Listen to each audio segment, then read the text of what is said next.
Hello दोस्तों, आज की इस कहानी में आप सभी का स्वागत है। वह दिन मैं कभी नहीं भूल सकता जब मैंने पहली बार अपने मालिक की बेटी सुमन के साथ दाल पकाई थी। जब सुमन मेरे सामने आई, मैं तो उसे देखता रह गया। हम दोनों ही एक दूसरे को अच्छे लगते थे। हम काफ़ी दिनों से यह घर पर कहने की कोशिश कर रहे हैं, लेकिन उसके लिए हमें कभी सही मौका नहीं मिला।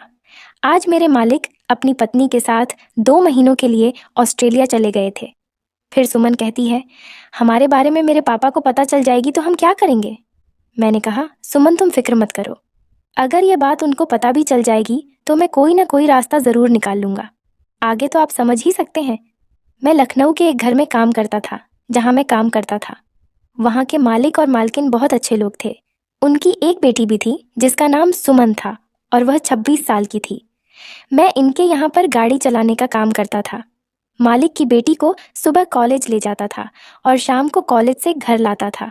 घर में किसी को भी कहीं जाना होता तो मैं ही लेकर जाता था। एक दिन जब मैं सुमन को कॉलेज से लेकर घर आ रहा था, तभी एक कार मेरी गाड़ी के आगे आकर रुक जाती है।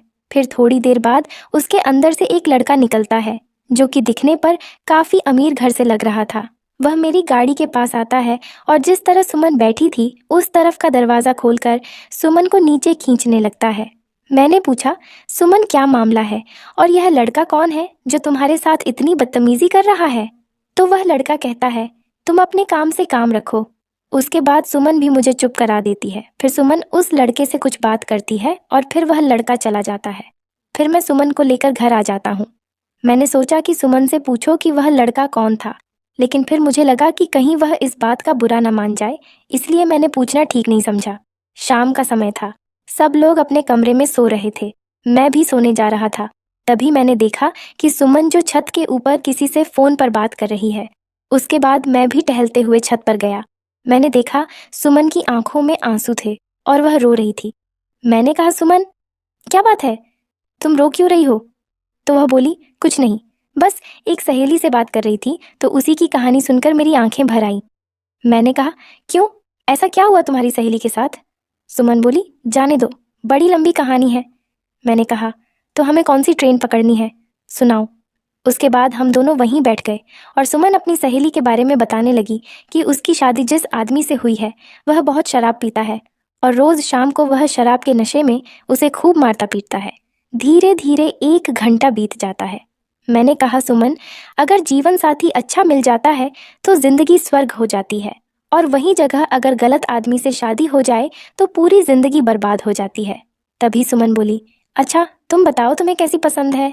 मैंने कहा, मुझे तो कैसी भी चल जाएगी, लेकिन अगर वो तुम्हारी जैसी हो तो और भी अच्छा है। सुमन बोली, क्यों, तुम्हें अपने पसंद की शादी करना पसंद नहीं है क्या? मैंने कहा, बिल्कुल पसंद है, लेकिन मेरा मानना है कि उसी लड़की का साथ दो जो जीवन भर तुम्हारा साथ निभा सके। उसके बाद हम नीचे चले गए। सुबह जब मैं उठा तो मालकिन मुझसे बोली, अब अमन, मैं तुम्हारी मालकिन 2 महीने के लिए ऑस्ट्रेलिया जा रहे हैं। घर कुछ काम है, तुम अच्छे से घर की देखभाल करना। और हाँ, मेरी बेटी भी यहीं पर रुकेगी तो तुम उसका भी ध्यान रखना।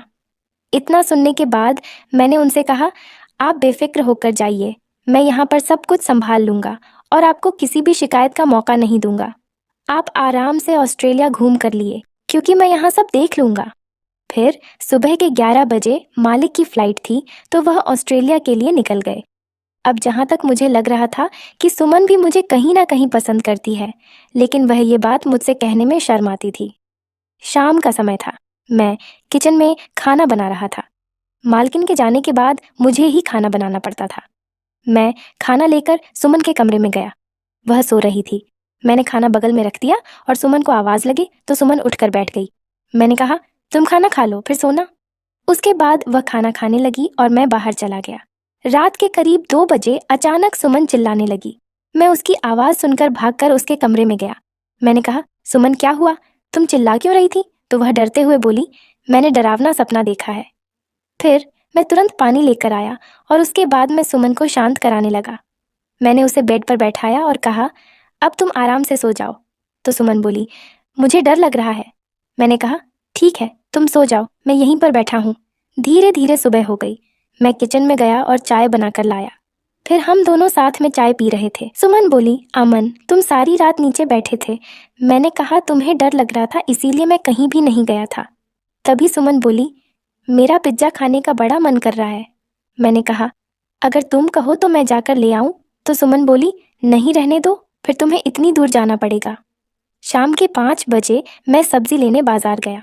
तभी मुझे याद आया कि सुमन का मन पिज्ज़ा खाने को हो रहा था। फिर मैंने पिज्ज़ा भी ले लिया। उसके बाद घर आ गया। मैं पिज्ज़ा देने सुमन के कमरे में गया। वह बैठकर टीवी देख रही थी। मैंने कहा, सुमन, ये लो पिज्ज़ा।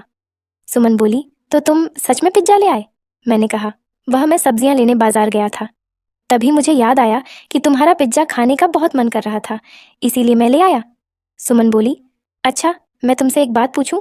मैंने कहा, हाँ पूछो। तो सुमन बोली, तुम मुझसे शादी करोगे? यह बात सुनकर मैं शॉक रह गया। दरअसल सुमन ने वह बात मुझसे कह दिया था जो मैं उससे कहने के लिए बहुत दिनों से सोच रहा था, लेकिन कभी मेरी हिम्मत नहीं पड़ी। मैंने कहा, सुमन, अगर तुम मेरी ज़िंदगी में आ जाओगी तो मैं तुम्हें दुनिया की सारी खुशियाँ दूंगा और तुम्हें अपनी पलकों पर बैठा कर रखूंगा। तभी पीछे से आवाज़ आती है, हम भी यही चाहते हैं कि तुम मेरी बेटी को सारी उम्र खुद से खुश रखो। जब मैंने पीछे मुड़कर देखा तो मालिक और मालकिन थे। मैंने कहा, अरे मालिक, आप लोग ऑस्ट्रेलिया से कब आए? तो वह बोले, हम कहीं गए ही कहाँ थे जो आएंगे। हम तो बस तुम्हारी परीक्षा ले रहे थे कि तुम मेरी बेटी के लायक ठीक हो या नहीं। मालिक और मालकिन की बातें सुनकर मैं हैरान रह गया। मैंने कहा, मालिक, मैं कुछ समझा नहीं। तभी सुमन बोली, मैं तुम्हें समझाती हूँ। दरअसल तुम मुझे बहुत पहले ही पसंद आ गए थे, और जब यह बात मैंने पापा को बताया तो वह भी बोले कि तुम बहुत अच्छे लड़के हो। लेकिन तुम्हें तो पता ही है कि हर माँ बाप चाहता है कि उसकी बेटी उसकी ज़िंदगी में हमेशा खुश रहे। इसीलिए उन्होंने सोचा कि तुम्हारी एक और परीक्षा ली जाए, और हम सब ने मिलकर यह प्लान बनाया। लेकिन इन कुछ दिनों में तुमने हम सभी का दिल जीत लिया। मम्मी पापा ने भी यह सब इसलिए किया क्योंकि वह तुम्हारे अंदर की बात जानने के लिए तुम्हारा इम्तिहान ले रहे थे। यह सब सुनने के बाद मैं उनके पैर छूने लगा। उन्होंने कहा, अरे तुम हमारे दामाद हो, तुम यह सब नहीं कर सकते। उसके बाद मैंने घर वालों को बुलाकर अपनी शादी के बारे में बता दिया। वह भी बहुत खुश हुए। फिर एक अच्छा सा मुहूर्त देखकर हमारी शादी हुई। अब मैं सुमन के साथ काफ़ी खुश रहता हूँ। आगे तो आप समझ सकते हैं कि हम बिल्कुल पति पत्नी की तरह रहते हैं और अच्छी वाली दाल पकाते हैं। तो दोस्तों, कहानी अच्छी लगी हो तो चैनल को सब्सक्राइब ज़रूर कर दें। मिलते हैं अगली वीडियो में, तब तक के लिए love you and take care.